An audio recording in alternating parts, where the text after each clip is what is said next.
Estamos en época de elecciones en la que por lo general hablan los políticos, pero en Noticias Caracol queremos darle voz a esos colombianos que tienen mucho para contarnos desde orillas y escenarios distintos. A partir de hoy, filósofos, historiadores, artistas, músicos, científicos, escritores, entre otros, hablarán de El país que queremos. Hoy arrancamos con el escritor Jorge Orlando Melo, autor de Historia Mínima de Colombia, una de las grandes sorpresas de la Feria del Libro.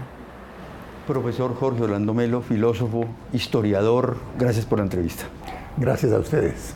Para empezar, quisiéramos plantearle un preámbulo, y es que quisiéramos entender si Colombia es un país que está en un punto muerto o no. Y obviamente esto lo queremos conocer a partir de su Historia Mínima de Colombia, que nos da muchas luces para entender nuestra realidad. Profesor, ¿empezamos más nuestra historia con la conquista española?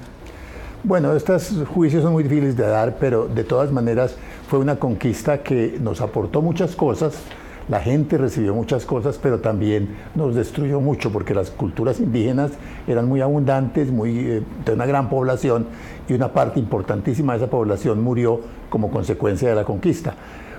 Una parte pequeña porque los españoles los mataron, pero una gran parte porque los españoles nos trajeron enfermedades que acabaron con los indios. Cuando uno lee su Historia Mínima, uno encuentra que desde entonces Colombia se mueve entre negociar o someter violentamente al otro. Y en la negociación hay mentira, hay un poco de engaño. Eso parece ser la lógica desde entonces. Bueno, es un país en el cual la negociación ha sido muy importante y, a diferencia de otros países latinoamericanos, no ha habido esa situación de dictadores, de gente que nos manda, pero la manera de arreglar las cosas es sí una negociación en la que el principio tiende a ser como si vamos a negociar y para que no nos sigamos matando, negociemos de tal manera que a todos nos toque un poquito, y eso acaba creando una lógica un poco de beneficio privado que tal vez no es muy buena. Santander y Bolívar se unen para dar una guerra por la independencia después de una fallida patria boba, como la han llamado, pero terminan de enemigos. ¿No hemos logrado ponernos de acuerdo en la historia? En el caso colombiano hay una cierta tradición de ponerse de acuerdo, y parte de ella en cierta manera la encarnó también Santander, la habilidad de encontrar textos legales que nos pongan de acuerdo, pero finalmente acabaron peleando con Bolívar porque Bolívar se desencantó con las instituciones que se habían creado, se desencantó con la Constitución de Cúcuta, con las elecciones, con la democracia, y pensó que era mucho mejor tener un presidente que fuera prácticamente un monarca. Y eso a Santander le pareció que violaba todo lo que habían hecho. ¿Para qué se habían independizado si iban a terminar en un rey, así fuera el rey de acá y no de Europa? Pero eso me hace pensar que hay más textos para ponernos de acuerdo que realidades. Yo creo que hay las dos cosas, hay texto y hay acuerdo, pero el acuerdo siempre tiene ese elemento de que acaban transando para repartirse un poco, como dicen aquí, la marrana. Y eso hace que siempre haya un poco de gente que se siente que se queda por fuera. Yo creo que el Frente Nacional es un buen episodio de esto. Claro, de negociación de dos partidos para repartirse. Sí, y terminaron con la guerra. Fue muy positivo porque acabó con 8 años de violencia muy dura, y a partir de allí realmente la violencia bajó muchísimo. Pero al repartirse dejaron por fuera terceros partidos. No había muchos en ese momento, pero por lo menos la posibilidad de esos partidos se anuló, se dificultó mucho, y la gente que se quedó por fuera dijo, no, esto no fue con nosotros no hacemos parte de ese arreglo, vamos a darnos bala. ¿Por qué no hemos podido construir una identidad nacional? ¿O ese concepto no es aplicable a Colombia? Bueno, yo lo que creo es que Colombia siempre ha sido un país muy diverso, un país con intereses regionales importantes, donde la gente de Bogotá nunca ha podido mandar en Cartagena, ni ha podido mandar en Popayán. Eso hace que haya mucha tensión y mucha dificultad para tener un país unificado.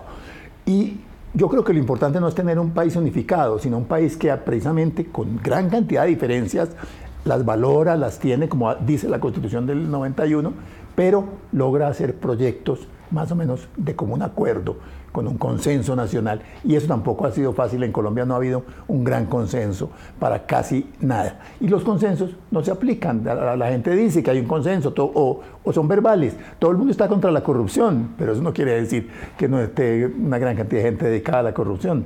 Aquí no se gobierna pensando en el Estado, sino pensando en el gobierno. Ese cambio de las reglas de juego no hace que sea difícil en un momento dado construir país. Sí, falta continuidad muchas veces, y finalmente, de todas maneras, nunca hay que olvidar que esos gobiernos los escoge la gente.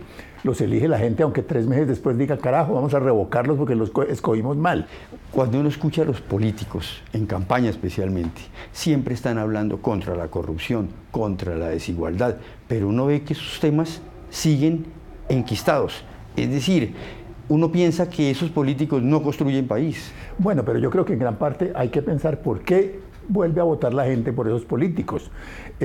A mí me parece muy sorprendente, pero finalmente es la situación que en muchas regiones de Colombia eligen un grupo evidentemente corrupto, y ese grupo es reelegido en las elecciones siguientes, y es reelegido en parte porque practica la corrupción con la población, porque le ofrece becas o porque le paga o compra los votos, y la gente prefiere a veces que le compren el voto ya que votar por un tipo no corrupto que de pronto le va a beneficiar a la larga mucho más. Ese es un poco el aprendizaje que nos falta hacer a los colombianos, que respetando las reglas acaba uno a veces beneficiándose más, así a veces tenga que someterse a ellas, que tratando de acomodarse uno, porque entonces acaba autorizando que los políticos vivan de uno.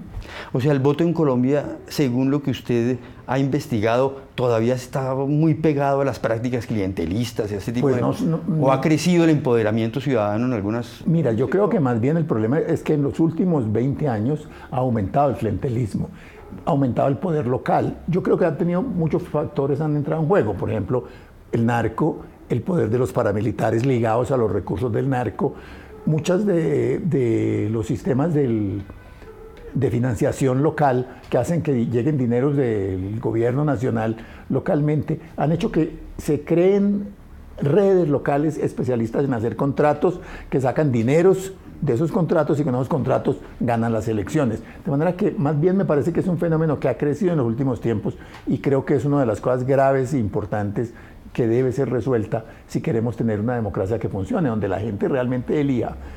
Y para eso la primera decisión es: no voy a votar por nadie que me ofrezca favorcitos personales. Una de las grandes conclusiones de su historia mínima es que heredamos un sistema jerárquico y la jerarquía se sigue manteniendo. Somos herederos de un modelo en donde la gente se excluía por cuestiones de raza, de género, de cantidad de dinero que tenga en el bolsillo, de propiedades.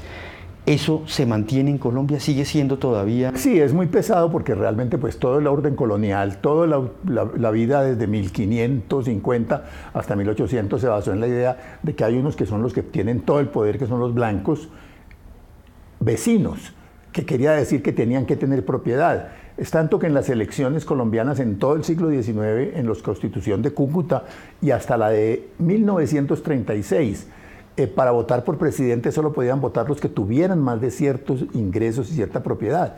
Era claro, solo pueden votar los ricos, lo decían las constituciones, y éramos una democracia. Entonces hay una tradición de jerarquía muy fuerte, pero esa jerarquía tiene ese fenómeno adicional de que tiene que ver con una cultura que domina a otra, un pueblo que domina a otro. Entonces tiene una marca también étnica, racial. La ley en el siglo XIX, y eso fue mucha gracia que se hicieran leyes igualitarias, le dio una gran cantidad de derechos a todas estas poblaciones, y esos derechos más o menos se cumplen en algunas cosas, pero en la vida diaria hay cosas que siguen siendo igual de jerárquicas. Entrar a un club, entrar a ciertos cargos altos, etcétera. Colombia sigue siendo un país que no reconoce realmente la igualdad de los otros. O sea, tenemos una cantidad de leyes que nos hace iguales, pero en la práctica... Bueno, siempre con esta cosa de que las leyes en parte se cumplen. ¿Qué país cree que están construyendo hoy los políticos, la clase política? Bueno, yo creo que no hay que decir que lo estén construyendo la clase política más bien lo destruye. Los que construyen el país siguen siendo los ciudadanos con toda su actividad, con todo su trabajo. Pero ellos son el ejemplo, ellos dan el ejemplo. Dan el ejemplo, y realmente han acostumbrado a muchos colombianos a pensar en que uno cumple la ley cuando le conviene, a que busca la manera de hacer el esguince legal para no cumplir las reglas, y eso nos ha maleducado a todos. Pero yo creo que Hoy tenemos que asumir la responsabilidad todos y no decir es culpa solamente de ellos y seguirlos eligiendo para que sigan haciendo mal las cosas. Profesor, ¿qué necesitamos para construir un modelo de país? Que aprendamos a respetar las normas y las reglas de juego, que sepamos que si vamos a ganar un partido no es haciendo foul ni engañando, sino jugando de acuerdo con lo que dicen las reglas. Y lo mismo ocurre en la política. Lo otro es, yo creo, tratar de promover lo que puede ayudar a resolver eso que es la educación.